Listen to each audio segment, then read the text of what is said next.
গত কয়েকদিন যাবৎ যখন অফিস থেকে বিকেলবেলা বাসায় আসছিলাম, আকাশে এক অদ্ভুত সুন্দর এক রঙের দেখা মিলছিল। লাল নীল, কখনো লাল নীলের সংমিশ্রণ।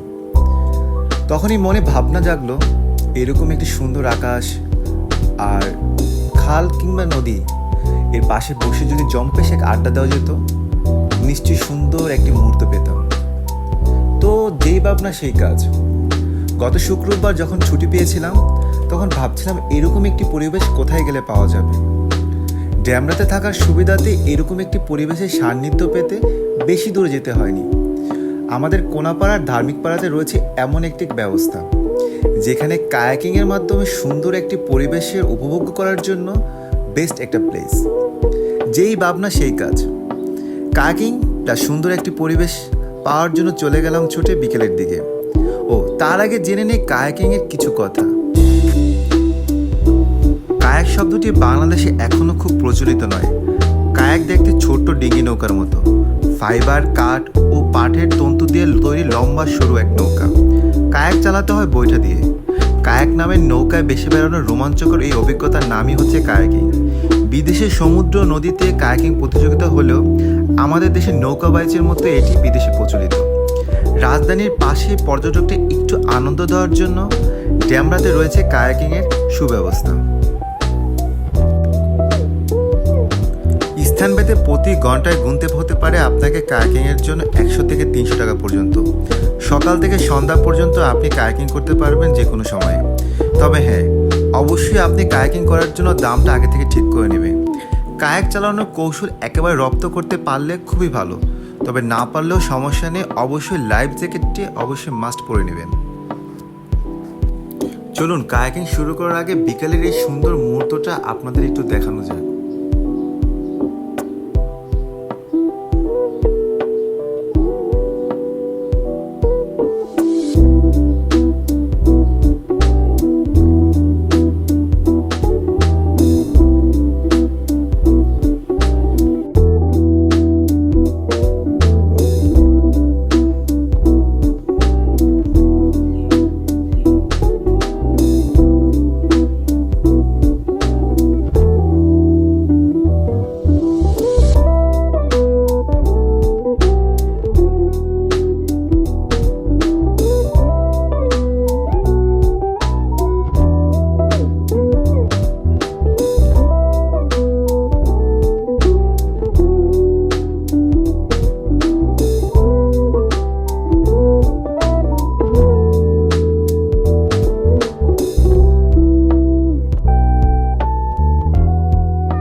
বিকেলের সৌন্দর্য উপভোগ করতে করতে আমরা ঠিক করলাম সন্ধ্যা নামার 8 ঘন্টা আগ মুহূর্তে কায়াকিংয়ের জন্য।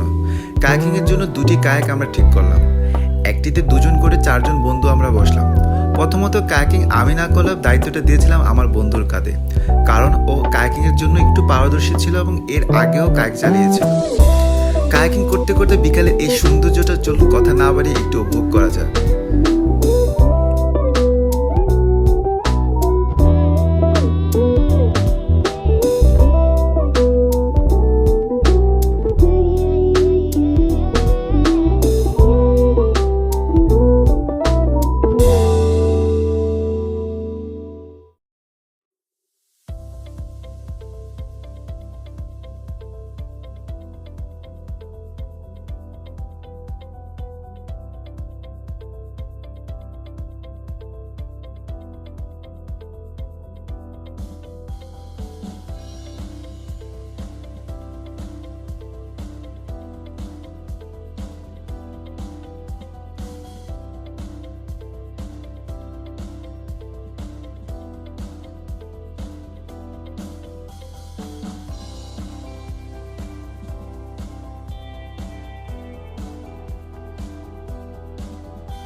আর হ্যাঁ, আমি কায়াকিং না করতে পারলেও এখানে যারা কায়াকিং করতে পারে তাদের থেকে কিছু পরামর্শ নিলাম কীভাবে কায়াকিংটা উপভোগ্য করা যায়।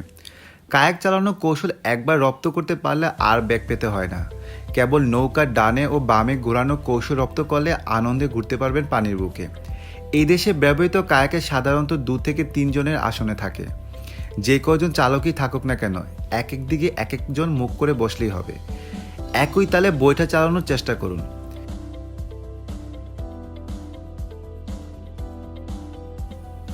কায়াকিং করতে গেলে অবশ্যই কিছু সতর্কতা অবলম্বন করা উচিত। ভিডিওর শেষের দিকে ছোট্ট একটি ক্লিপ আপনাদের সাথে শেয়ার করব। কায়াকিং শেষে যখন আপনি আপনার নির্দিষ্ট গন্তব্যে চলে আসবেন, খুব সতর্কতার সহিত আপনি উপরে উঠে আসবেন, তা নাহলে এই ধরনের বিপদের সম্মুখীন আপনি হতে পারেন। এবং অবশ্যই কায়াকিংয়ের সময় নদীর জোয়ার ভাটা কিংবা খালের ঢেউ, আশেপাশের জলযান ইত্যাদি অবশ্যই খেয়াল করবেন। বৈরী আবহাওয়ায় কায়াকিং থেকে বিরত থাকুন। আমাদের কায়াকিং জার্নিটা ছিল খুব সুন্দর। আশা করছি আপনিও সতর্কতার সহিত এই ধরনের কায়াকিং জার্নি উপভোগ করবেন। ধন্যবাদ সবাইকে, এবং অবশ্যই অফ দ্য ট্র্যাকের সাথেই থাকবেন। নতুন নতুন ব্লগ নিয়ে আপনাদের সামনে হাজির হব। আল্লাহ হাফিজ।